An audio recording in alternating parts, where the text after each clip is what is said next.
The International Newsnet World Report is a national television news show available in more than 30 million homes. We broadcast daily real news the networks won't tell you. We are solely viewer-supported. That means you. You can donate at our website, INNWorldReport.net. We hope you find the following interview informative and helpful.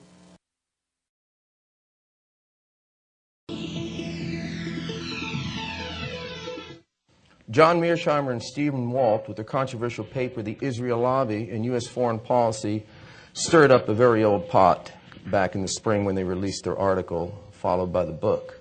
James Petras also released a book, but his book seemed a little more biased.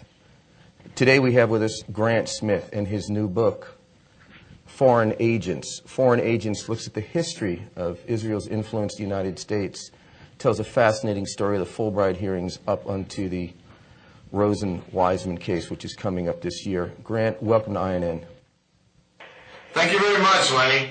Grant, your book begins with the late 1950s and the Fulbright hearings, and how at that time that committee, Senator Fulbright's committee, was looking at the reason that the Jewish agency and its American counterparts were not being forced to register as foreign agents or agents for the government of Israel. Let's begin here. Certainly. I think the most important thing that Fulbright uncovered in his Senate investigation was that over $5 million had been funneled in under the direction of AIPAC founder Cy Kennan, specifically to jumpstart and provide seed money to a wide-ranging public relations, lobbying, and outreach activities across the U.S., but particularly in Washington, D.C. And let me interrupt you. What was the goal of these? Were these to spread a positive image of Israel, to start... I recall there was a publication that was distributed with the help of the Jewish agency through Cy Kennan? It was public education, but it was also on-the-ground activity. In fact, Fulbright specifically spent a number of his minutes talking about how the lobby was working to undermine a settlement with the Palestinians called the Johnson Plan. So it was more than just education. It was about putting together a group of people who could lobby and get things done in the U.S. At that time, during the Fulbright hearings, it was mentioned that this was a shell game. Before the word money laundering came into popular usage, that this idea of creating these shell companies to therefore insulate itself from having to register as a foreign agent, this has been something which I believe has been used by Israel all along. Would you agree?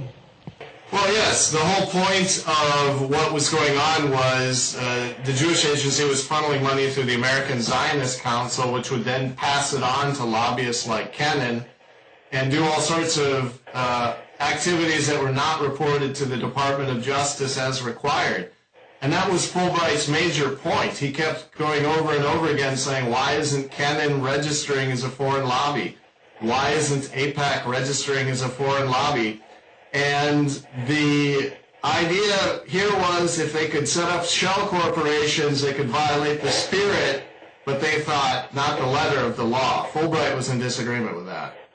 Now, as this progressed, Kennan's organization, I understand, was disbanded, at least in its form, and then the American Israeli Public Affairs Committee began. And can we talk a moment about the growth of influence of AIPAC? AIPAC really blossomed in the 70s and 80s, and their most important accomplishments after being started up with this seed money were really getting elections to go their way and rigging elections.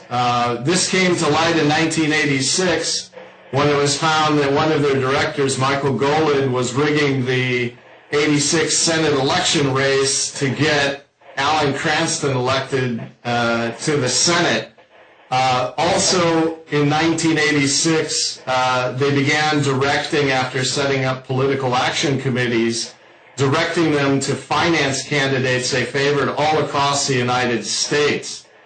This was called the Political Action Committee scandal. It broke when the Washington Post published these internal memos in 1989, and AIPAC was called to account for it when a group of citizens made the Federal Elections Committee investigate AIPAC for illegally coordinating political action committees. And why were these called AstroTurf political action committees?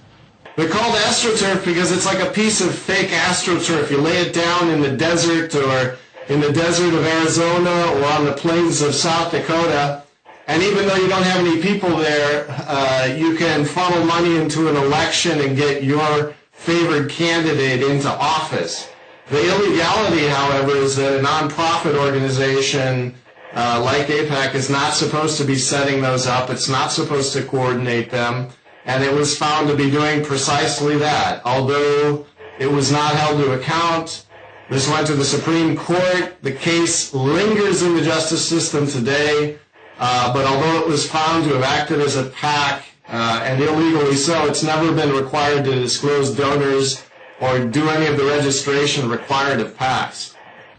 Grant, you also mentioned what you would call the economic influence of AIPAC, how they were using this to gain economic advantage in certain military deals, and you even mentioned a shoe company deal that was going down, that AIPAC was getting very cozy with legislators and trying to get inside information to give Israel the advantage in some of these economic setups. Absolutely. In fact, in 1984, people may not be aware of this, but the very first free trade agreement was signed with Israel. By far, it was not the biggest and most important economy we were looking at that time, but through massive lobbying, it was able to push through a very favorable deal that subsequently shifted the balance of U.S. trade with Israel to a $50 billion surplus, and surplus Israel lost to the United States. The FBI found that AIPAC had acquired confidential International Trade Organization documents that it used to lobby. It had all sorts of classified or confidential information about U.S. companies and their negotiating positions, and it used that against the United States to get this trade deal pushed through. There was a lot of pushback from, as you say, the shoe companies and other organizations and industries that were hurt, but it kind of laid the groundwork after not being held to account for FARA violations, future skating around election laws, that it could act with impunity in Congress and that the FBI would essentially not touch it either. It's common knowledge that AIPAC is essentially working as a foreign agent for the State of Israel. Is that accepted in the Beltway and in most political circles? I think there's an underlying understanding that the connections are absolutely there. The history is not very well understood. Let's go back to Senator Fulbright for a moment. Was he uprooted from his Senate seat with influence from supporters of Israel in the United States? Absolutely. There was an outright campaign when he ran against Dale Bumpers to position him, I think the ADL called him unfriendly to Israel.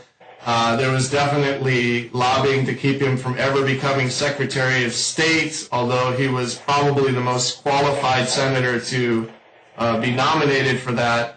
And he was pushed out of the Senate for this. Before we move into the Steve Rose and Keith Weissman case, would you be able to outline the influence that AIPAC has within, let's just say, all of Congress at this time? How do they get into Congress? How do they have influence? We've heard some of it is at the staff level, and how is this functioning right now?